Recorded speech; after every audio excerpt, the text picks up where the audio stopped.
नमस्कार मेरी प्यारी लॉयल फैमिली, मैं हूं आपका दोस्त मनीष और स्वागत है आपका आपके अपने चैनल राज की बात पर। दोस्तों, आज की कहानी सिर्फ एक डरावनी घटना नहीं है, बल्कि एक ऐसी आत्मा की अधूरी मुक्ति की दास्तान है जो वर्षों पहले अपने ही घर में घिरी हुई थी और अब वो अपनी पीड़ा के साथ लौट आई है। क्योंकि यह कहानी है जतिन और पंखुड़ी की, एक युवा जोड़ा जिनकी शादी के बाद कुछ अजीब और भयावह घटनाएं घटने लगीं। शादी के बाद घर में घिरी अजीब सी गंध, बाथरूम में बेहोश होती पंखुड़ी और एक जलते हुए शव की बदबू, ये सब कुछ अजनबी था। जब पंखुड़ी ने जतिन से कहा कि उसे जलते हुए शरीर की गंध आती है, तो क्या वह सिर्फ कोई मानसिक समस्या थी या कुछ और था जो घर की दीवारों में दफन था? पर क्या यह सच था कि उस घर की दीवारों के पीछे एक अधूरी आत्मा छुपी हुई थी? आखिरकार एक पुरानी कहानी सामने आई जो इस घर के रहस्य को उजागर करती है। एक आत्मा जो भटकने आई थी अपने बेटे और बहू से बदला लेने के लिए, लेकिन ये तो बस शुरुआत थी। तो दोस्तों, यह कहानी बताएगी कि कब एक भूतिया आत्मा अपनी वापसी की तैयारी करती है और कैसे एक परिवार उस अंधेरे में फंसा होता है जहां सिर्फ डर नहीं बल्कि शर्म और पछतावे की गूंज भी सुनाई देती है। अगर यह कहानी आपके रोंगटे खड़े कर देती है तो लाइक कीजिए, कमेंट कीजिए और चैनल राज की बात को सब्सक्राइब करना मत भूलिए, क्योंकि हम हर बार उतरते हैं उस सच्चे अंधेरे में जहां परिवार के राज और अतीत के दर्द दफन होते हैं। तो तैयार हो जाइए, क्योंकि आज हम चलने वाले हैं उस घर की ओर जहां न सिर्फ प्यार बल्कि एक सच्चे डर की गहरी छाया भी पसरी हुई है। चलिए शुरू करते हैं। जो मैं आज आपको बताने जा रहा हूं वो किसी कहानी की तरह बना तो है, लेकिन मेरे लिए ये बहुत ज्यादा निजी और असली है। काफी समय से ये बात मेरे दिल में दबी हुई थी, न बताने का डर, झिझक और ये सोच कि मेरे करीबी लोग क्या सोचेंगे। लेकिन उन्हीं अपनों ने जब मुझे कहा कि अगर ये तुम्हारा काम है और अगर इससे लोगों की आंखें खुलती हैं तो बोलो, तभी मैंने तय किया कि हाँ, अब इसे सबके सामने लाना चाहिए। ये हादसा मेरे सबसे करीब दोस्त के साथ हुआ था और मैं भी खुद अपनी जिंदगी में कुछ ऐसे ही अनुभवों से गुजर चुका हूँ। इसलिए मुझे पता है कि ये सब बातें सिर्फ किताबों या किस्सों तक सीमित नहीं होती। इंसान के दिल दिमाग पर क्या बीतती है ये वही समझ सकता है जो उस दौर से गुजरा हो। बाकियों के लिए ये मजाक बन जाता है, कभी डिप्रेशन कहकर टाल देते हैं, कभी पागलपन कहकर। अब बात उस हादसे की। मेरे दोस्त की शादी को बस 2 महीने ही हुए थे। नई दुल्हन, नया घर, नई जिंदगी, सब कुछ ठीक चल रहा था, या शायद हम यही सोच रहे थे। लेकिन तभी उसकी पत्नी के साथ उसके अपने ही घर में अजीबोगरीब चीजें होने लगीं। शुरुआत हुई उस दिन जब पंखुड़ी, उसकी पत्नी, बाथरूम में नहाते वक्त अचानक बेहोश हो गई। ये कोई पहली बार नहीं था बल्कि चौथी बार। उस दिन भी जतिन ने उसकी चीख सुनी और बिना कुछ सोचे समझे बाथरूम का दरवाजा तोड़ डाला। पंखुड़ी फर्श पर बेहोश पड़ी थी, उसके हाथ पैर छिल चुके थे। बाहर लाकर जब उसने उसे बिस्तर पर रखा तब सुमन, जतिन की माँ और पंखुड़ी की सास ने ताने मारने शुरू कर दिए। पता नहीं इसे क्या बीमारी है जो रोज बाथरूम में गिर जाती है। शादी के बाद से ही नौटंकी शुरू कर दी, उसने मुंह बिगाड़ते हुए कहा। पंखुड़ी की आंखों में आंसू आ गए। कांपती आवाज में वो बोली, मां जी, मुझे कोई बीमारी नहीं है, लेकिन जब से इस घर में आई हूं तब से मुझे हर वक्त किसी जले हुए इंसान की बदबू आती है। ऐसा लगता है जैसे कोई जला हुआ शरीर मेरे पास खड़ा हो और वो बदबू इतनी तेज होती है कि मुझे चक्कर आ जाते हैं। मैं सच कह रही हूं, प्लीज मेरी बात का यकीन कीजिए। सुमन और जतिन बस एक दूसरे का चेहरा देखने लगे। उनके चेहरों पर जो सन्नाटा था वो खुद में बहुत कुछ कह रहा था, जैसे कोई ऐसा राज था जिसे वो छुपा रहे थे या शायद छुपा रहे थे अब तक। पंखुड़ी अभी इस घर में पूरी तरह से रची बसी भी नहीं थी। शादी को अभी सिर्फ 8 हफ्ते हुए थे और ये चौथी बार था जब उसने ऐसी हालत में खुद को बाथरूम में पाया। वो अक्सर कहती कि उसे लगता है जैसे कोई शव जल रहा हो। उसकी आंखें भर आती जब वो बताती कि बदबू इतनी गहरी होती है कि जैसे वो उसके शरीर में समा गई हो। वो आधी रात को उठकर बार बार नहाती थी, जैसे उस गंध से पीछा छुड़ाना चाहती हो। सुमन पहले तो समझी कि यह सब नाटक है। उसने डांटा, डराया, ताने मारे। लेकिन जब देखा कि हालात दिन ब दिन बिगड़ते जा रहे हैं तब वह खुद भी घबरा गई। वो सीधी अपने कमरे में चली गई और जतिन से कहा, बेटा जरा इधर आना। जतिन उसके पीछे गया कमरे का दरवाजा बंद किया गया। क्या बात है मम्मी? उसने पूछा। सुमन कुछ देर चुप रही, फिर धीमे से बोली, तुझे एक बात बतानी है, लेकिन पहले ये समझ ले कि जो मैं कहने जा रही हूं वो तूने कभी सोचा भी नहीं होगा। जतिन की आंखों में सवाल भर गए। मैं यहीं रुकूंगा, क्योंकि आगे की बात जितनी धीरे धीरे खुली वो उतनी ही डरावनी थी। और यकीन मानिए, उस घर की दीवारों के पीछे जो कुछ भी दफन था वो सिर्फ एक कहानी नहीं थी, वो एक अधूरी रूह का हिसाब था जो अब लेने लौटी थी। आगे क्या हुआ, कैसे हुआ और क्यों, ये मैं आपको धीरे धीरे बताऊंगा। अगर आप पहली बार हमारे चैनल पर आए हैं तो जान लीजिए कि हम यहाँ ऐसी ही सच्ची पैरानॉर्मल घटनाओं की बात करते हैं। हमारा मकसद है एक ऐसी कम्युनिटी बनाना जो इन बातों को लेकर खुलकर सोच सके, समझ सके और एक दूसरे का साथ दे सके। तो अगर आप भी इसका हिस्सा बनना चाहते हैं तो चैनल को सब्सक्राइब कीजिए और घंटी जरूर दबाइए। अब चलिए कहानी को आगे बढ़ाते हैं। जाओ चाचा के घर जाकर दादी को बुला लाओ, सुमन ने घबराए हुए लहजे में कहा। उसकी आंखों के नीचे काले घेरे साफ दिख रहे थे, मानो कई रातों से ठीक से सोई न हो। जतिन कुछ पल के लिए रुका, माथे पर भौं सिकुड़ गई। पर मम्मी, एक बात समझ नहीं आ रही, ये बदबू दादी को कभी महसूस नहीं हुई, आपको भी नहीं, फिर पंखुड़ी को कैसे हो रही है? सुमन ने झुंझलाते हुए उसे डांट दिया। तुम इन सब बातों में मत पड़ो, मैंने कहा ना, दादी को लेकर आओ अभी। उसका चेहरा तनाव से भरा था और आवाज में एक अजीब सी बेचैनी थी, जैसे उसे डर हो कि कुछ बड़ा होने वाला है। कुछ देर बाद जतिन चाचा धर्मवीर के घर पहुंचा। दरवाजा खोलते ही चाचा ने हंसते हुए कहा, अरे दूल्हा बाबू, कैसे हो भाई? जतिन ने उनके पैर छूते हुए मुस्कुराकर कहा, क्या चाचू, राम राम। दादी माँ है क्या? मम्मी ने बुलाया है। धर्मवीर ने भीतर की ओर आवाज लगाई, अनामिका, जाकर दादी माँ को बुला ला। थोड़ी देर में मालती देवी बाहर आईं, करीब 80 साल की उम्र, सफेद बाल और चेहरे पर गहरी लकीरें, मगर चाल में अभी भी एक आत्मविश्वास था। जतिन ने उनके पैर छुए। क्या हुआ बेटा? मालती देवी ने चिंता से पूछा। सब ठीक है ना? नहीं दादी माँ, पंखुड़ी आज फिर बेहोश हो गई, मम्मी ने आपको बुलाया है। ये सुनते ही मालती देवी उठ खड़ी हुई। ओह, ऐसा है? चलो बेटा, देर नहीं करनी चाहिए। नई बहू का यूं बार बार बेहोश होना अच्छा नहीं लगता। पता नहीं किसकी नजर लग गई, तभी अंदर से तारा की आवाज आई। वो धर्मवीर की पत्नी थी, तानों में लिपटी हुई। किसी की नजर नहीं लगी है, ये अपने कर्मों का फल है। धर्मवीर ने उसकी ओर गुस्से से देखा, लेकिन तारा मुंह फेर कर अंदर चली गई। जब मालती देवी ने सुमन के घर में कदम रखा तो हवा अजीब तरीके से तेज बहने लगी। ऐसा लग रहा था जैसे घर में कुछ जाग गया हो। उनके हाथ में जो माला थी वो खुद ब खुद तेजी से घूमने लगी। सुमन ने मालती देवी को आते ही नमस्ते किया और उन्हें बैठने को कहा। क्या हुआ? मालती देवी ने सीधे पूछा। सुमन ने कुछ देर चुप रहकर धीरे से कहा, मन बहुत घबरा रहा है मां जी। पंखुड़ी हर वक्त जलते मांस की बदबू की बात करती है, मुझे डर लग रहा है, कहीं ये सब उस हादसे से तो नहीं जुड़ा? मालती देवी ने ठहराव भरी आवाज में जवाब दिया। नहीं सुमन, ये मुमकिन नहीं। याद है ना, जब से हमने वो यज्ञ और मंत्र बंद किया है तब से सब शांत है, कोई अनहोनी नहीं हुई। डरना लाजमी है, लेकिन पंडित जी से बात करूंगी, पंखुड़ी का झाड़ा करवा देंगे। ये सब ऊपरी चीजें नई बहुओं को अक्सर घेर लेती हैं, चिंता मत करो। सुमन ने सिर झुकाया। शायद आप सही कह रही हैं माँ जी, मुझे नहीं सोचना चाहिए इतना। मैं खुद ही परेशान हो जाती हूँ और आप सबको भी कर देती हूँ। मालती देवी ने उसकी पीठ थपथपाई, लेकिन उनके चेहरे पर अब भी कोई बेचैनी थी। इसी बीच अंदर से अचानक किसी की कर्कश और डरावनी आवाज आई। आ गई तू, आखिर आना ही पड़ा ना। मैंने कहा था मैं तुझे चैन से जीने नहीं दूंगी, तुझे लगा तुझसे पीछा छूटा मेरा। अब देख मैं क्या क्या करती हूँ। फिर एक भयानक झकझोर देने वाली हंसी पूरे घर में गूंज उठी। मालती देवी और सुमन दोनों सन्न रह गईं।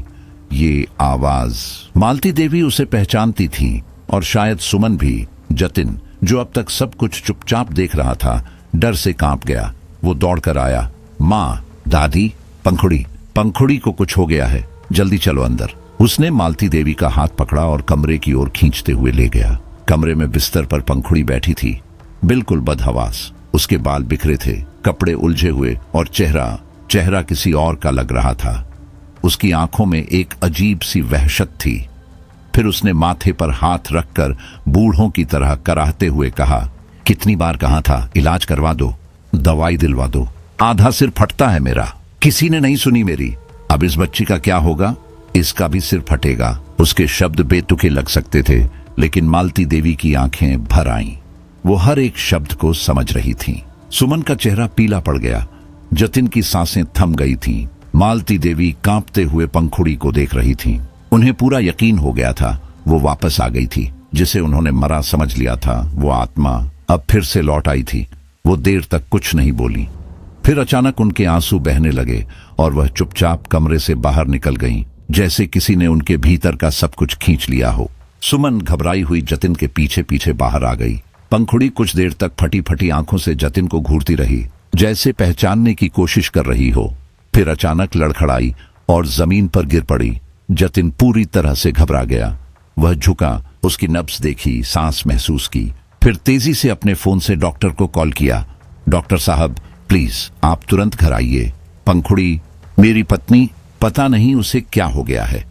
वो कुछ अजीब अजीब बातें कर रही थी और अब बेहोश हो गई है। जल्दी आइए ना, बहुत डर लग रहा है। डॉक्टर कुमार ने फोन पर उसकी आवाज सुनी तो एक पल को गंभीर हो गए। फिर अपनी कुर्सी से उठ खड़े हुए। कितने मरीज बचे हैं अभी? उन्होंने कंपाउंडर से पूछा। सर, अभी 5 पेशेंट बाकी हैं, कंपाउंडर ने जवाब दिया। ठीक है, जल्दी जल्दी निपटाते हैं, फिर मुझे तुरंत निकलना है, डॉक्टर कुमार बोले। कुछ ही देर में सभी मरीजों को जल्दी देखकर डॉक्टर अपनी गाड़ी में बैठ गए और जतिन के घर की ओर निकल पड़े। रास्ते भर उनका मन बेचैन था। क्या हो रहा है इस पीढ़ी को? इतनी कम उम्र में दिमागी हालत क्यों बिगड़ रही है? हर दूसरा इंसान किसी न किसी मानसिक परेशानी में उलझा हुआ है। ये वक्त ही कुछ अजीब है। सोचते सोचते उन्हें पता ही नहीं चला कब वो जतिन के घर पहुंच गए। गाड़ी से उतरकर जब वो अंदर आए तो देखा घर के सभी लोग पंखुड़ी के कमरे के बाहर खड़े थे, चुप और परेशान। जतिन का चेहरा तो जैसे डर और उलझन से सख्त हो चुका था। डॉक्टर साहब आइए, जतिन बोला। उसकी आवाज थरथरा रही थी। मुझे समझ नहीं आ रहा क्या हो रहा है। अभी तो 2 महीने ही हुए हैं शादी को। मैंने पंखुड़ी को ठीक से जान भी नहीं पाया और ये सब हो गया। डॉक्टर कुमार ने उसका कंधा थपथपाया। चिंता मत करो जतिन, पहले देखता हूं उसे। वो पंखुड़ी के कमरे की ओर बढ़े और बाकियों से कहा, थोड़ी देर के लिए मुझे अकेला छोड़ दीजिए, मैं उससे बात करना चाहता हूं। दरवाजा खोला तो देखा पंखुड़ी कमरे के कोने में बिस्तर पर सिकुड़ी बैठी थी। दोनों हाथों से सिर दबा रही थी, जैसे तेज सिर दर्द हो रहा हो। डॉक्टर धीरे धीरे पास जाकर बिस्तर के एक किनारे बैठ गए। कैसी हो पंखुड़ी? पहचाना मुझे? पंखुड़ी ने सिर धीरे धीरे ऊपर उठाया। डॉक्टर कुमार को देखा, आंखें टटोलती हुई, जैसे किसी धुंध में कुछ पहचानने की कोशिश कर रही हो। मैं डॉक्टर कुमार, याद है? वो कुछ सेकंड तक उसे घूरती रही, फिर जैसे कुछ झटका लगा हो उसने धीरे से सिर हिलाया। फिर एकदम अजीब बुजुर्गों की आवाज में बोली, मुझे छोड़, पहले ये बता कि तेरी माँ कैसी है, तू उसका ख्याल रखता है या नहीं? डॉक्टर कुछ पल को हिल गए। मैं रमा को जानती हूँ बहुत अच्छे से। जब ब्याह कर आई थी हमारे यहां से ही भैंस का दूध ले जाती थी। तेरे पैदा होने के वक्त मैं वहीं थी। अपनी माँ की आंखों में देख चुकी हूं तुझे आते हुए। डॉक्टर कुमार की आंखें चौड़ी हो गईं। वो सन्न रह गए। उन्होंने तो कभी किसी मरीज से या उसके परिवार से अपनी निजी जिंदगी का जिक्र नहीं किया था। सिर्फ उनके करीबी लोग ही जानते थे कि उनकी माँ का नाम रमा है और गांव में भैंस का दूध कहाँ से आता था। फिर पंखुड़ी को ये सब कैसे पता? कुछ पल को तो उन्हें अपनी माँ का चेहरा याद आ गया, ठीक वैसे ही जैसे किसी पुराने फोटो एल्बम से उभरकर सामने आ जाए। और तभी पंखुड़ी जोर से हंस पड़ी। क्या हुआ डॉक्टर? उसने एक व्यंग्य भरी मुस्कान के साथ कहा। तू तो इलाज करने आया था ना, तो अब चुप क्यों है? बोलना, रमा कैसी है? मालती देवी ने भर्राए स्वर में कहा। तेरे पापा की मौत तो मेरी आंखों के सामने हुई थी। उस बेचारी औरत ने खून पसीना एक करके तुझे बड़ा किया है। उम्मीद करती हूँ तू भी उसके साथ अच्छा बर्ताव करता होगा। उन्होंने माथे पर हाथ रख लिया, जैसे दर्द की लहर फिर उठी हो। अब जब तू आया ही है तो मेरे सिर की दवा दे दे। आधा सिर फट रहा है, आंख लग रहा है जैसे बाहर निकल आएगी, बहुत तेज दर्द हो रहा है, लाना दवाई जल्दी। उनकी आवाज में बेचैनी और दर्द साफ झलक रहा था। एक हाथ से वो सिर का दाहिना हिस्सा दबाए बैठी थीं, जैसे खुद को संभाले हुए हों। साड़ी का पल्लू उठाकर आंख पर हल्की फूंक मारती, फिर उसी पल्लू से आंख पर सेक देने लगती। शायद इससे उन्हें थोड़ी राहत मिलती थी। डॉ कुमार पास ही खड़े थे, स्थिति को समझने की कोशिश में। पंखुड़ी की हालत उन्हें सामान्य नहीं लग रही थी। उन्होंने धीरे से पूछा, दर्द कहाँ हो रहा है पंखुड़ी? ठीक से बताओ। पंखुड़ी झल्ला उठी। तू डॉक्टर है या बहरा? कितनी बार कहूं? मेरे आधे सिर में दर्द हो रहा है। सुनाई नहीं देता क्या तुझे? भगवान जाने तुझे डॉक्टर किसने बना दिया। डॉ कुमार ने संयम से कहा, नहीं, मेरा मतलब था सिर के किस हिस्से में, दाहिने या बाएं? पंखुड़ी ने दर्द से कराहते हुए कहा, अभी तो दाहिने हिस्से में है, लेकिन कभी कभी बाएं में भी चला जाता है। जैसे इसे जब मर्जी हो जगह बदल लेता है, लेकिन दर्द हमेशा बहुत तेज होता है। डॉ कुमार सिर हिलाते हुए बोले, ये माइग्रेन लग रहा है। अच्छा, तो मैं आपको कुछ दवाइयां दे रहा हूं, खाने के बाद दूध के साथ ले लेना और आराम करने की कोशिश करना। जितना आराम करोगी उतना ही जल्दी ठीक होगी। उन्होंने टेबल पर दवाइयों की 2-3 स्ट्रिप्स रख दी और धीरे से कमरे से बाहर आ गए। बाहर जतिन बेचैन खड़ा इंतजार कर रहा था। डॉक्टर को देखते ही उसने घबराए स्वर में पूछा, क्या हुआ डॉक्टर साहब? पंखुड़ी इस तरह बिहेव क्यों कर रही है? डॉ कुमार ने जतिन की ओर देखा, तुमने मुझे पहले क्यों नहीं बताया कि उसे माइग्रेन की समस्या है और ये मामूली नहीं लग रही? कई बार दर्द की वजह से लोग भ्रम की स्थिति में पहुंच जाते हैं। ऐसी बातों और व्यवहार को हम मानसिक अस्थिरता समझ लेते हैं, लेकिन ये दिमाग पर दर्द का असर भी हो सकता है। मैंने उसे दर्द और नींद की दवाइयां दी हैं। 1 हफ्ते तक इन्हें देते रहो। अगर इसके बाद भी उसके व्यवहार में सुधार न हो तो मुझे तुरंत बताना। जैसे ही माइग्रेन शब्द मालती देवी के कानों में पड़ा, उनका चेहरा स्याह पड़ गया। अंदर से कुछ टूटता हुआ सा महसूस हुआ उन्हें। ये बात डॉ कुमार से छुपी नहीं रही। उन्होंने मालती देवी से सीधा सवाल किया, अम्मा, क्या आपने कभी अपने पोते पोतियों को उनके दादा दादी या नाना नानी के बारे में कुछ बताया है? मालती देवी झिझक गईं। डॉ कुमार ने फिर पूछा, वो बहू मुझे मेरे नाम से बुला रही थी और उसे मेरी माँ का भी नाम पता है। ये बातें उसे कैसे मालूम हो सकती हैं? मालती देवी की नजरें झुक गईं। जवाब देने के बजाय उन्होंने बस इतना कहा, बेटा, यही सब जानने के लिए तो तुम्हें बुलाया है। हम भी नहीं समझ पा रहे कि ये लड़की ऐसा क्यों बोल रही है। उनकी बात पूरी भी नहीं हुई थी कि अंदर से पंखुड़ी की कड़कती आवाज आई, अरे ओ मर्दों की औलाद, मुझे कुछ खाने को भी दोगे या भूखे ही मारोगे? ये डॉक्टर दवाई दे गया है, क्या ऐसे ही खा लूं? सुमन, अरे सुमन, जल्दी कुछ खाना और दूध ले आ। वो कह के गया है दूध के साथ लेनी है दवाई। एक पल को सन्नाटा छा गया, फिर वही तीखी हंसी। सुन रही है ना मालती, देख अब तेरी बहुओं से कैसी सेवा करवाती हूं मैं। फिर जोर की हंसी, इतनी कड़वी कि कमरे की दीवारें तक सिहर उठी। सुमन कुछ समझ नहीं पा रही थी। वो एकदम डॉक्टर कुमार की ओर मुड़ी। डॉक्टर ने आंखों से इशारा किया, जल्दी खाना दे दो उसे।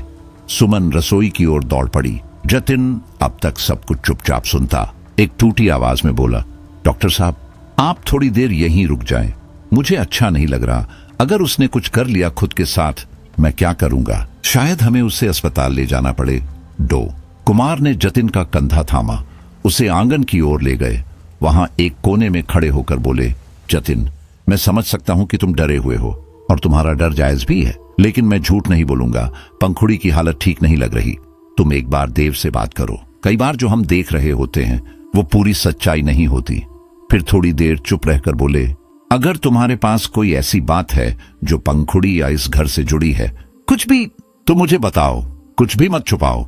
तुम्हारी दादी कुछ तो छुपा रही हैं, उनकी आंखों से साफ दिखता है।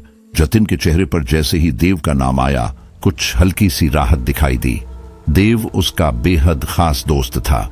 कॉलेज के दिनों से साथ थे दोनों, मगर अब कई साल हो गए, बस फोन पर ही बात होती थी। वजह साफ थी, देव राजस्थान में रहता था और जतिन की जिंदगी अब दिल्ली में बस चुकी थी। पढ़ाई तो जतिन ने भी राजस्थान से की थी, लेकिन डिग्री मिलते ही वो दिल्ली चला आया। फिर कुछ सालों बाद उसकी शादी हो गई। शादी में देव आया था। पहली बार पंखुड़ी और पूरे परिवार से मिला था, लेकिन उसके बाद मुलाकात कभी नहीं हो पाई। जिंदगी की रफ्तार ऐसी हो गई थी कि जतिन को अपने दर्द को भी शब्द देने का वक्त नहीं मिला। लेकिन अब अचानक डॉक्टर कुमार ने देव का नाम क्यों लिया? यही सवाल जतिन को अंदर ही अंदर परेशान कर रहा था।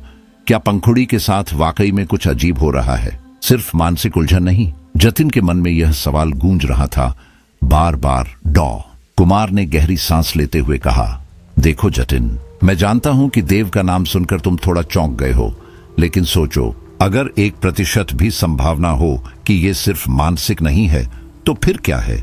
हमें उसे समझना ही होगा। मैं नहीं चाहता कि तुम किसी झोला छाप तांत्रिक के चक्कर में पड़ो। ये पाखंड तुम्हारा और पंखुड़ी दोनों का वक्त और भरोसा बर्बाद करेगा। इसलिए बहुत सोच समझकर मैंने देव का नाम लिया है। वो रुके, फिर बोले, मैं अपनी तरफ से पूरी कोशिश करूंगा कि जो जानकारी मिल सके जुटा सकूं, लेकिन तुम भी एक बार अपनी दादी माँ से बात करना। मुझे लगता है वो कुछ जानती हैं, कुछ ऐसा जो हमसे छुपा रही हैं। इतना कहकर डॉ कुमार उठे और पूरे परिवार से शांति से विदा ली। उसी शाम जतिन ने देव को फोन लगाया। कुछ पल की घंटी के बाद कॉल उठी। हेलो देव, मैं जतिन बोल रहा हूँ। कैसे हो? बहुत वक्त हो गया तुमसे बात किए। उम्मीद है सब ठीक है। देव की आवाज में गर्मजोशी लौट आई। अरे जतिन यार, कितने दिन बाद तुम्हारी आवाज सुन रहा हूँ। क्या हाल है? सब ठीक? जतिन हल्के से मुस्कुराया, लेकिन उसकी आवाज थकी हुई थी। ठीक तो हूं, लेकिन दिल भारी है, इसलिए सोचा तुझसे बात कर लूं। देव तुरंत गंभीर हो गया। क्या हुआ भाई, सब ठीक तो है ना? जतिन ने गहरी सांस ली और फिर धीरे धीरे सब कुछ बताया। पंखुड़ी के बदले हुए व्यवहार के बारे में, डरावनी बातों के बारे में और डॉ कुमार की चिंता।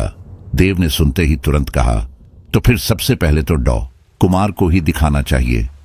वैसे भी मैं उन्हीं का नाम सुझाने वाला था, वही सही गाइड कर सकते हैं। जतिन की आवाज भर आई। वो अभी अभी आए थे, पंखुड़ी को देखा भी। लेकिन बात सुन देव, उन्होंने मुझे सीधे तुम्हारा नाम लिया। कहा कि शायद ये सब कुछ सिर्फ मानसिक नहीं है, शायद कुछ और है। उन्होंने कहा तुम्हारी जरूरत है। मैं सच कहूं तो मुझे समझ नहीं आ रहा क्या करूं। मुझे तेरा साथ चाहिए दोस्त। देव की आवाज में भरोसा था। भाई टेंशन मत ले, मैं कल सुबह ही निकलता हूं।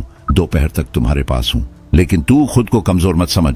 अभी सबसे ज्यादा जरूरी है कि तू शांत रह और हिम्मत बनाए रख। मैं आ रहा हूं, भाभी का ख्याल रख। कॉल कटते ही देव ने बिना वक्त गंवाए डॉक्टर कुमार को फोन लगाया। फोन उठते ही डॉक्टर बोले, मुझे पता था तुम्हारा कॉल आने वाला है। देव इंतजार कर रहा था, बस। जतिन से बात हुई? हाँ डॉक्टर साहब, देव ने जवाब दिया, लेकिन आपसे समझना चाहता हूं, पंखुड़ी भाभी को आखिर हुआ क्या है? डॉक्टर कुमार की आवाज में चिंता झलक रही थी। देखो देव, मैं अभी दावे से कुछ नहीं कह सकता, लेकिन उसकी आंखों में जो अजनबीपन मैंने देखा, वही अजनबीपन जो तुम्हारी आंखों में तब देखा था जब वो हादसा हुआ था और वत्सला ने तुम्हें बचाया था। तभी मैंने तुम्हारा नाम सुझाया। देव की सांस अटक गई। आपको सच में ऐसा लगा भाभी की आंखों में वो सब कुछ था? हाँ देव, डॉक्टर बोले, और तुम ही सोचो कौन सा मनोचिकित्सक अपने पेशेंट को किसी अलौकिक चीज की बात बताएगा। मैं कोई कहानी नहीं सुना रहा, इसलिए तुम्हारे नाम की जरूरत पड़ी। उनकी आवाज में हल्की झुंझलाहट थी, लेकिन डर भी था। देव ने गहरी सांस ली। ठीक है डॉक्टर साहब, मैं कल दोपहर तक दिल्ली पहुंच जाऊंगा। भगवान करे कुछ गलत ना हो। अब मैं फोन रखता हूं। फोन रखते ही देव ने घड़ी देखी। रात के 9 बज रहे थे। उसने सोचा अभी वत्सला दीदी सोई नहीं होंगी, तो उसने विनय जीजा को फोन लगाया। जैसे ही कॉल उठी, देव बोला, हेलो नमस्कार जीजा जी, मैं देव बोल रहा हूं, कैसे हैं आप? विनय ने देव की आवाज में बेचैनी महसूस कर ली। मैं तो ठीक हूं साले साहब, लेकिन आपकी आवाज से लग रहा है जैसे कुछ सही नहीं है। क्या हुआ? देव ने कुछ देर चुप रहकर कहा, कुछ नहीं जीजू, बस थोड़ी परेशानी हो गई है। उसके बाद उसने सारी बात विनय को बताई, धीरे धीरे, ठहर ठहर कर, जैसे हर शब्द खुद उसे भी डराने लगा हो। मेरा एक बहुत ही करीबी दोस्त है देव, वो बस दोस्त नहीं, मेरे लिए परिवार जैसा है। उसकी शादी को अभी सिर्फ 2 महीने ही हुए थे, लेकिन इन दिनों उसकी पत्नी पंखुड़ी का बर्ताव अचानक बहुत अजीब हो गया है। चुपचाप रहने लगी है, कुछ बोलती नहीं, और जब बोलती है तो वो भी उलझे हुए शब्दों में। देव ने बताया कि उसने पंखुड़ी को डॉक्टर कुमार को दिखाया था। डॉक्टर ने उसका अच्छे से परीक्षण किया, लेकिन उनके कहने के मुताबिक ये कोई सामान्य मानसिक बीमारी नहीं है। तब तो तुझे दीदी से बात करनी चाहिए, विनय ने गंभीर स्वर में कहा और अपना फोन देव को पकड़ा दिया। देव ने फोन पकड़ा और थोड़ी हिचक के बाद धीरे से बोला, नमस्ते दीदी, सब ठीक है? आप कैसी हो? उम्मीद करता हूं आप भी ठीक होंगी। क्या हुआ देव? वत्सला ने पूछा। तू इतना परेशान क्यों लग रहा है? देव ने एक लंबी सांस ली और फिर पूरी कहानी बता दी। जतिन, पंखुड़ी और डॉक्टर कुमार की कही हर बात। सब कुछ वत्सला को साफ साफ बता दिया। वत्सला थोड़ी देर चुप रही, फिर शांत लेकिन दृढ़ आवाज में बोली, देख देव, तुम्हें खुद पर भरोसा रखना होगा। जतिन तुम्हारा दोस्त है, उसे इस वक्त तुम्हारी सबसे ज्यादा जरूरत है। तुम कल ही दिल्ली जाओ, वहां जाकर पंखुड़ी से मिलो। अगर कुछ समझ ना आए तो मुझसे फोन पर बात करना, मैं मदद करूंगी। वह थोड़ी देर रुकी, फिर पूछा, तुम्हें अपनी दीदी पर भरोसा है ना? देव ने हल्की हंसी में कहा, 100%। और खुद पर? 200%। देव की आवाज में थोड़ी हल्कापन आया। दोनों कुछ सेकंड हंसे और फोन कट गया। उस रात जतिन के घर का माहौल किसी डरावने सन्नाटे से भरा हुआ था। हर कोई बेचैन था। मालती देवी, सुमन और जतिन के पिता रामलाल सभी हॉल में जमा थे। किसी की आंखों में नींद नहीं थी। पंखुड़ी के कमरे से लगातार भयानक चीखें और दर्द भरी आवाजें आ रही थीं, जैसे कोई तकलीफ में हो, गहरी असहनीय तकलीफ। डॉक्टर कुमार ने जो दवाइयां दी थीं, उनका असर तो शरीर पर हुआ होगा, लेकिन अगर उसके शरीर के अंदर कुछ और है तो वो दर्द क्यों रुके? हर बार जब वो चीखती, ऐसा लगता जैसे घर की दीवारें भी कांप रही हों। पड़ोसी भी खिड़कियों से झांकने लगे थे। घड़ी ने जैसे ही रात के 12 बजने का ऐलान किया, आवाजें अचानक शांत हो गईं। सबने एक दूसरे की ओर देखा। कुछ राहत की सांस लेने ही वाले थे कि पंखुड़ी हॉल में आकर खड़ी हो गई। सबकी आंखें फटी की फटी रह गईं। वो बिल्कुल चुप थी। उसकी आंखें लाल थीं, चेहरा भावहीन लेकिन डरावना। वो अचानक मालती देवी की तरफ लपकी और उनका गला कसकर पकड़ लिया, जैसे कोई अजनबी हो, कोई हिंसक आत्मा। बिना कुछ कहे उन्हें झटके से उठाकर जमीन पर फेंक दिया। पंखुड़ी! जतिन चीखा और रामलाल तुरंत उसकी तरफ भागे। बड़ी मुश्किल से दोनों ने मिलकर उसे काबू किया, लेकिन उस वक्त ऐसा लग रहा था जैसे एक अकेली लड़की में 4-5 आदमियों की ताकत समा गई हो। वो जोर जोर से चिल्ला रही थी। उसकी आवाज, उसकी भाषा, सब अजीब और डरावना था। मैं तुझे नहीं छोड़ूंगी। उसने मालती देवी की तरफ अंगारे भरी आंखों से देखा। मालती देवी घबराकर जमीन पर गिर गईं। उन्हें हार्ट अटैक आने से बस कुछ ही पल बचे थे। जतिन और रामलाल ने किसी तरह पंखुड़ी को उसके कमरे में ले जाकर उसे रस्सियों से बांध दिया, लेकिन उसकी भयानक आवाजें अब भी रुकने का नाम नहीं ले रही थीं। हर थोड़ी देर में कोई नई चीख, कोई नई हरकत। इधर डॉक्टर कुमार भी रात भर सो नहीं सके। वो बेचैनी से घर में टहलते रहे। पंखुड़ी का मासूम चेहरा, उसके सवालों भरी आंखें उनके जहन में घूम रही थीं।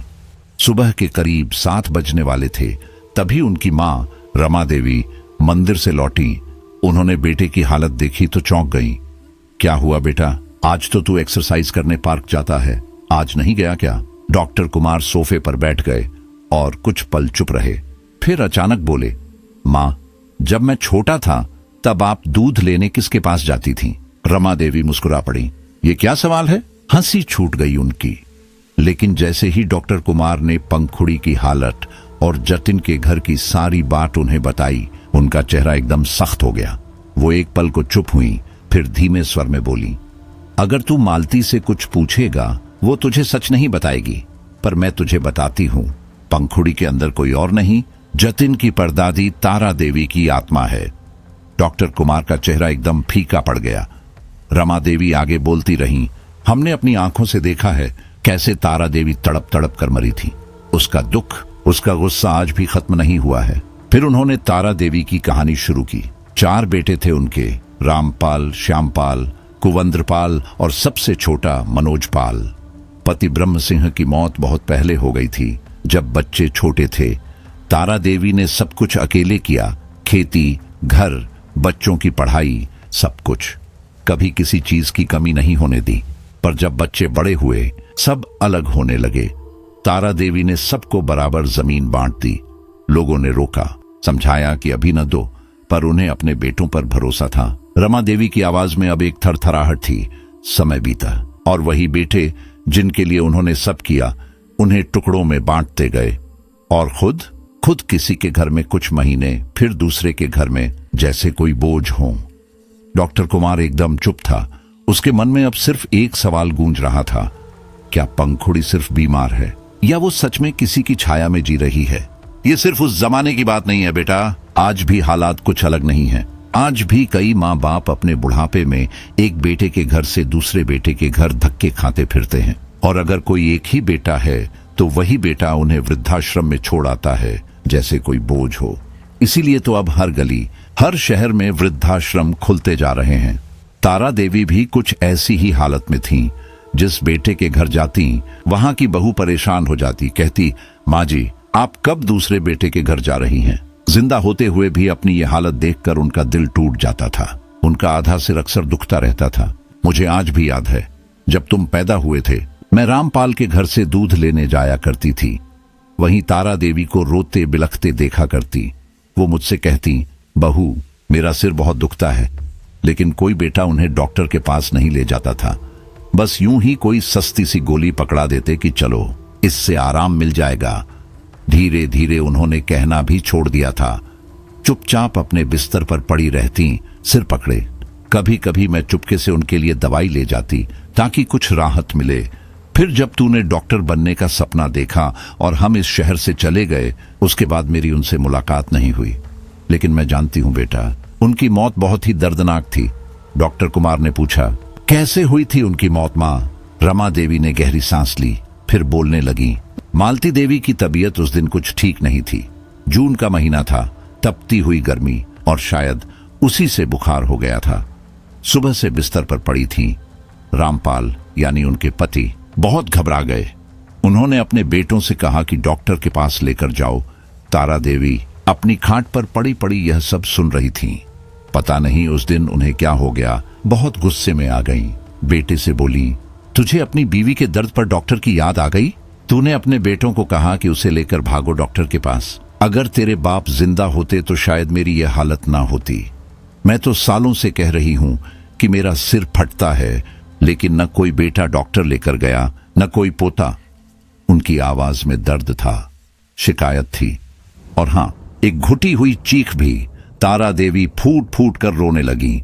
थोड़ी ही देर में बहू और सास के बीच झगड़ा शुरू हो गया। गालियां दी गईं, ताने मारे गए।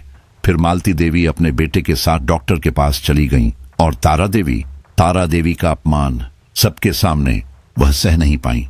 वो चुपचाप उठी, रसोई में गईं और चूल्हे से जलती लकड़ी निकालकर अपनी साड़ी में आग लगा ली। फिर वो पूरे घर में जलती हुई दौड़ती रहीं, तड़पती रहीं। लेकिन कहते हैं आग से भी उनके प्राण नहीं निकले। वो मरना नहीं चाहती थीं शायद, या शायद बहुत कुछ बाकी था उनके मन में। रामपाल और उसके भाई डर गए। सबकी सांसें अटक गईं।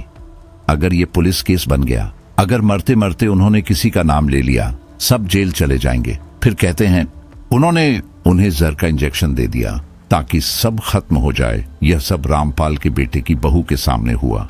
वह जानती है कि किसने क्या किया। पूरा परिवार इसमें शामिल था। सिर्फ एक ही तबका था जो इस सब में शामिल नहीं था, तारा देवी के परपोते, जिनकी तू बात कर रहा है। वो बच्चे थे, उन्हें कुछ पता भी नहीं होगा।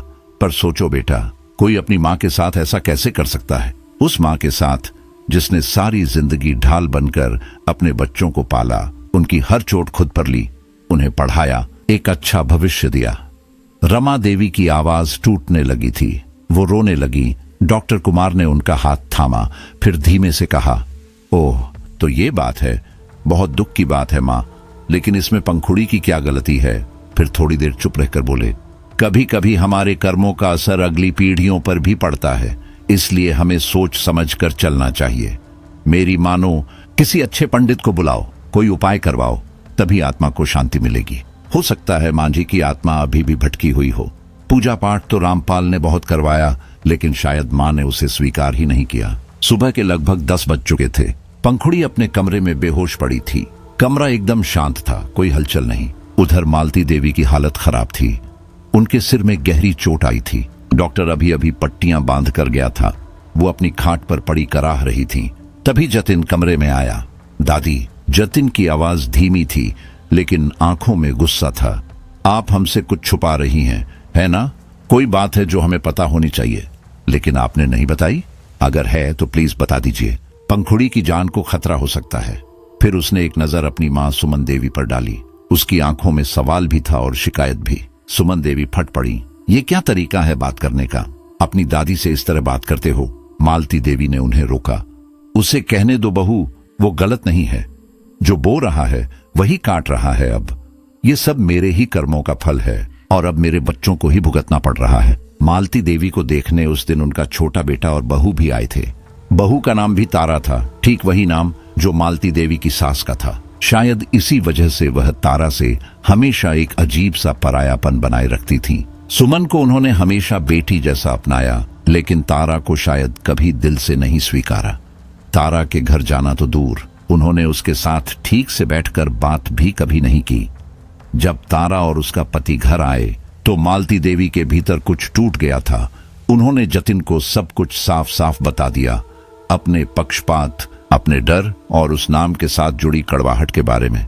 जतिन की आंखों में गुस्सा तैरने लगा। उसे अपने परिवार से ऐसी छोटी सोच और अमानवीय व्यवहार की उम्मीद बिल्कुल नहीं थी, लेकिन गुस्से से ज्यादा वह खुद को असहाय महसूस कर रहा था। उसने बस इतना कहा, मुझे आपसे ये उम्मीद नहीं थी दादी, और बिना कुछ और कहे वह पंखुड़ी के कमरे की ओर चला गया। कमरे में हल्की सी धूप पसरी थी। पंखुड़ी बिस्तर पर पड़ी थी। उसका चेहरा मुरझाया हुआ और पहले से कहीं ज्यादा पीला लग रहा था। बाल उलझे हुए थे, कपड़े अस्त व्यस्त, और वह बुरी तरह थकी हुई लग रही थी। जतिन चुपचाप उसके पास बैठ गया। पंखुड़ी ने धीरे धीरे आंखें खोली और उसे देखा। मैंने फिर कुछ किया क्या जतिन? उसकी आवाज कांप रही थी। जतिन ने उसका हाथ थामा। तुमने कुछ नहीं किया पंखुड़ी, हम सब ने किया है, और तुम बस उस सब का निशाना बन गई हो। यह सुनकर पंखुड़ी खुद को रोक नहीं पाई। उसकी आंखों से आंसू बहने लगे और वह जतिन से लिपटकर फूट फूट कर रोने लगी। जतिन ने उसे गले लगाया, सिर सहलाया और कहा, मत रो, मैं यहीं हूं, कुछ नहीं होने दूंगा तुम्हें, सब कुछ ठीक होगा, मैं वादा करता हूं। घड़ी की सुइयां खिसक रही थीं। देव अब तक पहुंचा नहीं था। दोपहर के ठीक 2 बजे दरवाजे पर दस्तक हुई। सुमन देवी ने दरवाजा खोला। सामने देव खड़ा था। उसने झुककर उन्हें प्रणाम किया। अंदर आओ बेटा, सुमन ने कहा। जैसे ही देव अंदर आया, जतिन तेजी से उसके पास आया और उसे कसकर गले से लगा लिया। उसकी आंखें भर आई थीं, जैसे बचपन का कोई पुराना घाव फिर से हरा हो गया हो। देव ने जतिन को थामते हुए कहा, चलो पहले बैठो, क्या हुआ है सब बताओ, पहले थोड़ा आराम कर लो, खाना खा लो। जतिन ने धीरे से कहा, फिर सब बताऊंगा। वे दोनों कमरे में चले गए। अभी वे बैठे ही थे कि एक और दस्तक हुई। सुमन देवी ने दरवाजा खोला तो डॉक्टर कुमार खड़े थे, हाथ में पानी की बोतल और एक टिफिन बॉक्स। देव आ गया क्या? उन्होंने पूछा। हाँ, सुमन देवी ने कहा। डॉक्टर कुमार लगभग दौड़ते हुए देव और जतिन के कमरे में पहुंचे। उन्हें देखकर जतिन चौंका। डॉक्टर साहब, ये सब क्या है? डॉक्टर ने गहरी सांस ली। सब बताता हूं, लेकिन पहले ये जान लो देव, तुम्हें इस घर का पानी और खाना नहीं छूना है। अगर तुमने ऐसा किया तो तुम जिस मकसद से आए हो वह कभी पूरा नहीं होगा। फिर उन्होंने धीरे धीरे रमा देवी की बातों को दोहराया, उनकी पीड़ा, पछतावा और वह गहराई जिसमें पंखुड़ी आज डूब रही थी। जतिन ने चुपचाप सिर झुकाया। आप सही कह रहे हैं डॉक्टर साहब, दादी ने मुझे सब कुछ बता दिया है। पंखुड़ी के भीतर जो आत्मा है वो मेरी नहीं बल्कि हमारी परदादी की है। जो उनके साथ हुआ वो बहुत बुरा था। उसका गला रुंध गया। हमारे घर का खाना पानी, शायद हमारे पूर्वज उसे देखना भी पसंद न करते हों। देव ने जतिन का कंधा दबाया। तुम्हारी इसमें कोई गलती नहीं है जतिन, लेकिन कभी कभी हम जाने अनजाने में भी ऐसी भूल कर बैठते हैं जिनका असर पीढ़ियों तक जाता है। पश्चाताप ही उसका पहला इलाज है। इसी बीच मालती देवी धीरे धीरे कमरे में आई। सुमन और तारा उन्हें सहारा दे रही थीं। वह लड़खड़ाते कदमों से देव के सामने पहुंची और कांपते हुए हाथ जोड़ लिए। बेटा, मुझे माफ कर दो। शायद तुम सोच रहे होगे कि तुम्हारे दोस्त की दादी कैसी औरत है जो अपनी सास की भी इज्जत नहीं कर पाई। मैंने सच में बहुत बुरा किया। उन्हें तिरस्कार और अकेलेपन में मरने के लिए छोड़ दिया। उनकी आंखों से आंसू बह रहे थे।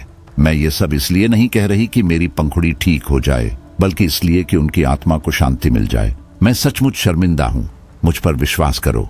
चाहो तो मैं तुम्हारे पांव भी पकड़ लूं। वो झुकने लगी, लेकिन देव ने उन्हें रोक लिया और उन्हें गले से लगा लिया। उस दिन के बाद से देव बदल गया था।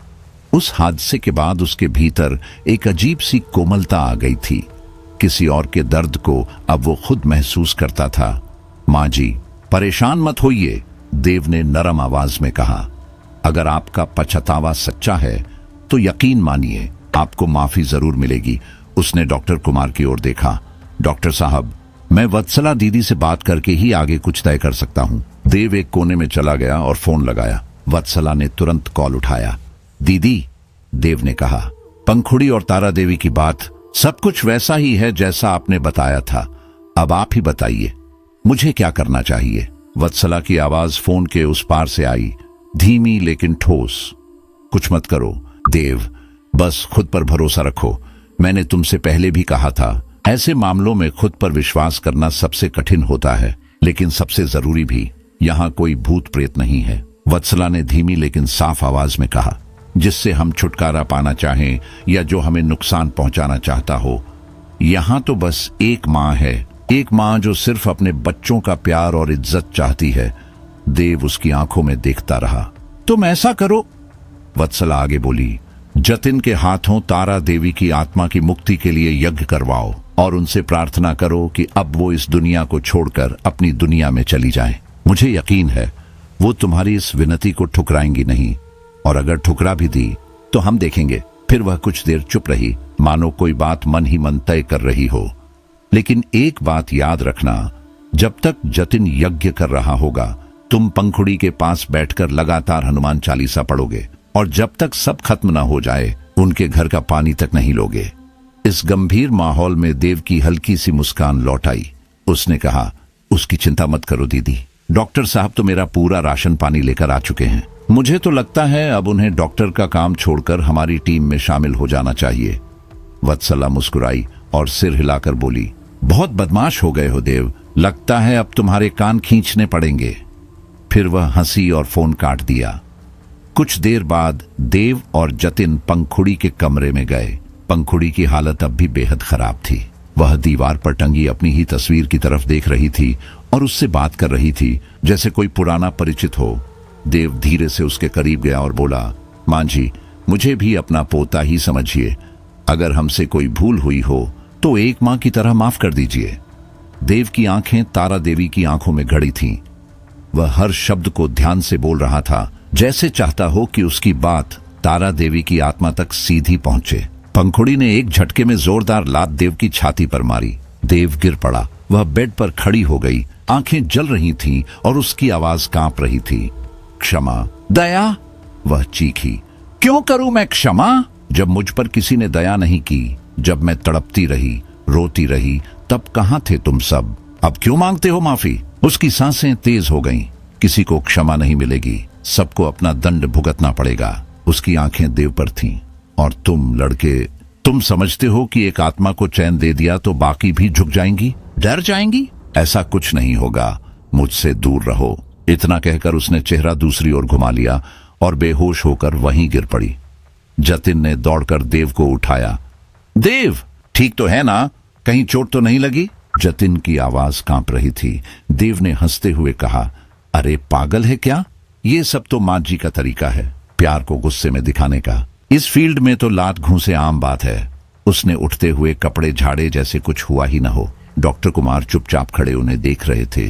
चेहरे पर हल्की मुस्कान थी। क्या हुआ डॉक्टर साहब? देव ने पूछा। डॉक्टर ने मुस्कुराकर कहा, यही देख रहा हूं कि तुम वही लड़का हो ना जो बोल भी नहीं पाता था ठीक से, और अब देखो कितनी ताकत आ गई है तुम में। जिंदा दिली की मिसाल हो।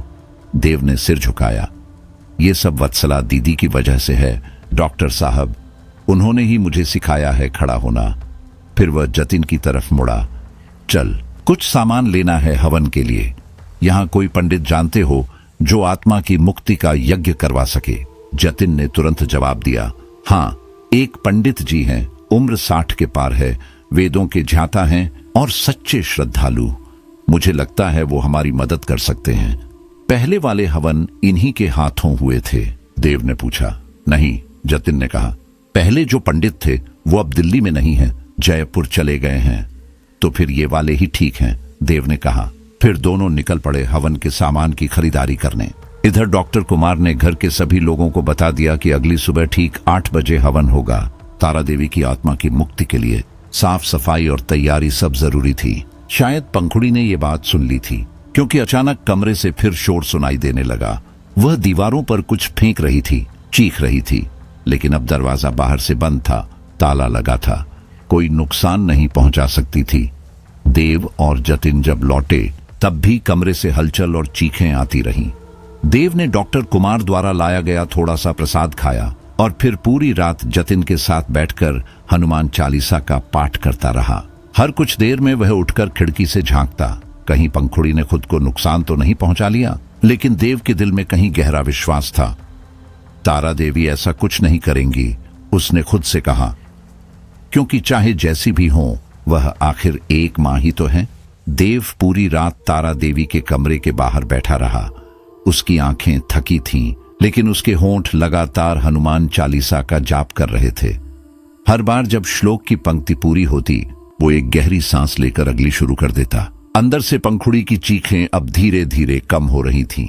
जैसे ही सुबह की पहली रोशनी कमरे की दीवारों पर पड़ी, सब कुछ एकाएक शांत हो गया। घर में हलचल शुरू हो गई। फर्श साफ किया जाने लगा, अगरबत्तियां जलाई गईं और कुछ ही देर में 8 पंडित घर में दाखिल हुए। देव ने वत्सला को फोन कर लिया था। वो वहां नहीं आ सकी, लेकिन उसकी आवाज में ऐसा सुकून था जैसे देव को दूर से ही कोई थामे हुए है। पंडितों ने मंत्रोच्चार शुरू किया। हवि की महक हवा में घुलने लगी और उसी पल पंखुड़ी फिर से दरवाजे पर आ खड़ी हुई। उसकी आंखों के नीचे गहरे काले घेरे थे, चेहरा बुझा हुआ और आंखों में गुस्से की आग साफ दिख रही थी।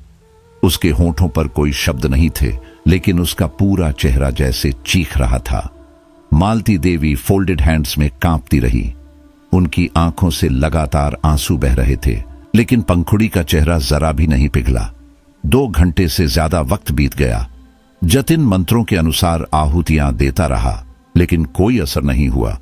ऐसा लग रहा था जैसे तारा देवी की आत्मा जतिन की प्रार्थना को स्वीकार करने को तैयार ही नहीं थी। देव चुपचाप उठकर जतिन के बगल में बैठ गया। उसने आंखें बंद की और मन ही मन वत्सला से जुड़ गया। फिर पूरे विश्वास और समर्पण से वह भी प्रार्थना में शामिल हो गया। पंडित मंत्र पढ़ते जा रहे थे, लेकिन अब सबकी निगाहें देव पर टिक गई थीं। उसके मुख से जो श्लोक निकल रहे थे वे किसी किताब से नहीं, जैसे भीतर से सीधे बह रहे थे। पंडित भी चौंक गए थे। एक युवक, इतना शुद्ध उच्चारण, इतनी गंभीरता। देव हर एक श्लोक के बाद जतिन से आहुति दिलवाता रहा। हर आहुति के साथ पंखुड़ी के कमरे से एक तेज चीख सुनाई देती। वो चीखें जैसे दीवारें फाड़ रही थीं। आधे घंटे बाद एक तेज चीख के बाद पंखुड़ी कमरे की खिड़की पर आकर गिर पड़ी। अंदर से जलने की सड़ांत बाहर तक आने लगी। सबके सामने धुएं और बदबू में तारा देवी का जला हुआ शरीर प्रकट हुआ। औरतों की चीखें गूंज उठीं। मालती देवी वहीं खड़ी कांपती रहीं। उनकी बहुएं एक दूसरे से लिपट कर खड़ी थीं। घर में भय का सन्नाटा छा गया। देव ने फिर से आंखें बंद की और संस्कृत में 5 श्लोक बोले। उसकी आवाज में न विनती थी न डर, बस एक आदेश जैसा स्वर था। फिर उसने पास रखा गंगा जल उठाया और तारा देवी के जले हुए शरीर पर 5 छींटे मारे। अब इस लोक को छोड़ दो, उसने कहा, जैसे किसी उच्च सत्ता से बात कर रहा हो। वो पल ऐसा था जैसे वहां कोई नौजवान नहीं बल्कि कोई तपस्वी बैठा हो। पंडितों ने झुककर उसे नमस्कार किया। जतिन और उसका पूरा परिवार श्रद्धा में हाथ जोड़कर खड़ा हो गया। देव ने अपनी आंखें खोली। उसकी आवाज फिर से शांत थी। तारा देवी, जो प्रार्थनाएं की गई उन्हें स्वीकार करो और शांति से इस लोक को त्याग दो। उसके बाद मालती देवी, उनके बेटे और बहुएं सभी ने हाथ जोड़कर माफी मांगी। धीरे धीरे कमरे से बदबू गायब होने लगी। 2 दिन से पड़ा तारा देवी का जला शव अब शांत पड़ा था। मालती देवी की बाहरी चोटें तो ठीक हो गई थीं, लेकिन उनका मन अभी भी पछतावे की आग में जल रहा था। हवन के बाद से उन्होंने खाट नहीं छोड़ी थी। पंखुड़ी अब पूरी तरह ठीक थी, लेकिन उसे कुछ याद नहीं था। कुछ भी नहीं, न चीखें, न दरवाजा पीटना, न वो पल, जैसे सब मिटा दिया गया हो। देव ने जतिन से कहा, अब मुझे निकलना चाहिए। भाभी अब ठीक हैं। जतिन ने उसे गले लगाकर कहा, मैं तुम्हें रोकूंगा नहीं देव, क्योंकि मुझे पता है और लोग भी होंगे जिन्हें तुम्हारी जरूरत है, लेकिन जो तुमने मेरे लिए किया मैं ताउम्र नहीं भूलूंगा। जतिन ने रुककर पूछा, लेकिन एक बात बता, उस दिन तू वो सब कर कैसे पाया? ऐसा लग रहा था कि तू कोई और बन गया हो। देव मुस्कुराया नहीं, बस उसकी आंखें भीग गईं। तुम्हें लगता है कि मैंने किया? उसने धीमे से कहा। अब तक नहीं समझे? उसी वक्त डॉक्टर कुमार ने देव के आंसू पोंछे। कोई माने या ना माने, पर मैं जानता हूं ये सब प्रभु की भक्ति और तुम्हारी वत्सला दीदी की कृपा है। देव ने सिर झुकाया। हाँ, सही कहा आपने। उन्होंने मुझे जिंदा ही नहीं किया, जीना भी सिखाया। जतिन ने हंसते हुए कहा। तो फिर मिलवाओ ना उनसे। देव ने कहा, बहुत जल्द। उसने सबका अभिवादन किया, डॉक्टर कुमार के चरण छुए और घर से निकल पड़ा एक नए सफर के लिए, क्योंकि उसे वापस भी जाना था और ये कहानी तुम्हें सुनानी भी थी। साथियों, ये मेरा पहला अनुभव था, पहली बार जब मैं खुद के ठीक होने के बाद किसी और को उस अंधेरे से निकालने गया था। जब मैं उस घर गया था तब मुझे बिल्कुल अंदाजा नहीं था कि मेरे साथ वहां क्या होने वाला है। मैं बस एक दोस्त की मदद के इरादे से गया था। इतना ही जानता था कि उसकी पत्नी की हालत ठीक नहीं है, पर अंदर ही अंदर कुछ और चल रहा था, कुछ ऐसा जिसे शब्दों में बयान करना मुश्किल है। लेकिन सच कहूं तो अगर वत्सला दीदी ने मुझे हौसला न दिया होता तो शायद मैं कुछ भी नहीं कर पाता। वहीं से सब शुरू हुआ। वो मेरी ताकत बनी रही और मैं सिर्फ एक जरिया बन गया। पंखुड़ी को उसकी परदादी की आत्मा से आजत कराने में सबसे बड़ा योगदान उन्हीं का था। मुझे याद है, जब मैं वहां बैठा था, मुझे अचानक अपने पूरे शरीर में एक अलग तरह की ऊर्जा महसूस होने लगी थी, जैसे कोई और मुझ में समा गया हो। ये ऊर्जा कोई आम बात नहीं थी। मेरे मुंह से संस्कृत के वो भारी भरकम श्लोक अपने आप निकल रहे थे, जिन्हें मैंने न कभी पढ़ा न याद किया था। मैं खुद हैरान था, ये कैसे हो रहा है। मेरे मुंह से ऐसे शब्द निकल रहे थे जैसे कोई और मुझसे बुलवा रहा हो। पूरे शरीर का रोम रोम उस वक्त जैसे जाग गया था। मैं एकदम हल्का, शांत और अंदर से मजबूत महसूस कर रहा था। मैं जानता हूं ये सब मेरे अकेले के बस की बात नहीं थी। न ही मैं इतना योग्य हूं कि ऐसी अलौकिक ऊर्जा मुझ में बिना तपस्या के आ जाए। ये सब कुछ वत्सला दीदी की कृपा से हुआ। मुझे लगता है उन्होंने अपनी सिद्धि का एक छोटा सा अंश मुझे दे दिया और वही मुझे उस कठिन घड़ी में मार्गदर्शन देता रहा। पंखुड़ी, जो कि सिर्फ 2 महीने पहले शादी करके इस घर में आई थी, इतनी बड़ी मुसीबत में फंस गई थी। अगर हमने समय रहते कुछ नहीं किया होता तो उसका बाहर आना मुश्किल था। और सबसे जरूरी बात यह है कि हम किसी ढोंगी या झाड़ फूंक वाले के पास नहीं गए, क्योंकि एक बार अगर आप ऐसे लोगों के जाल में फंस गए तो हालात और भी बिगड़ते चले जाते हैं। मुझे अब यकीन हो चला है, अगर आपका ईश्वर पर भरोसा है, अगर आप सच्चे मन से राम, कृष्ण या हनुमान जी को याद करते हैं, तो कोई शक्ति आपका कुछ नहीं बिगाड़ सकती। वत्सला दीदी हमेशा यही कहती हैं, पूरी श्रद्धा से प्रभु की शरण में जाओ, और जब तुम सच्चे मन से समर्पित हो जाओगे तो फिर डरने की कोई जरूरत नहीं रहती। जो हो रहा है वह प्रभु की इच्छा से हो रहा है, उसमें नुकसान नहीं, सिर्फ भलाई होती है। हाँ, कभी कभी उस भलाई की शक्ल दुख जैसी लगती है, लेकिन उस दुख में भी एक सीख, एक मोड़, एक रास्ता छिपा होता है जो केवल परमात्मा देख सकते हैं। मैं उम्मीद करता हूं कि मेरी और जतिन की यह कहानी आपको कुछ न कुछ सोचने, समझने और महसूस करने का मौका जरूर देगी, क्योंकि मैंने खुद इस सब को जिया है, पहली बार किसी और के लिए। और अगर आप सोचें कि मैंने कुछ किया है, तो नहीं, मैं तो बस एक माध्यम था। अगर आपने इस कहानी को यहां तक सुना है तो दिल से धन्यवाद। और अगर इस अनुभव से आपको कुछ सीख मिली हो, कुछ बात छू गई हो, तो मुझे जरूर बताएं।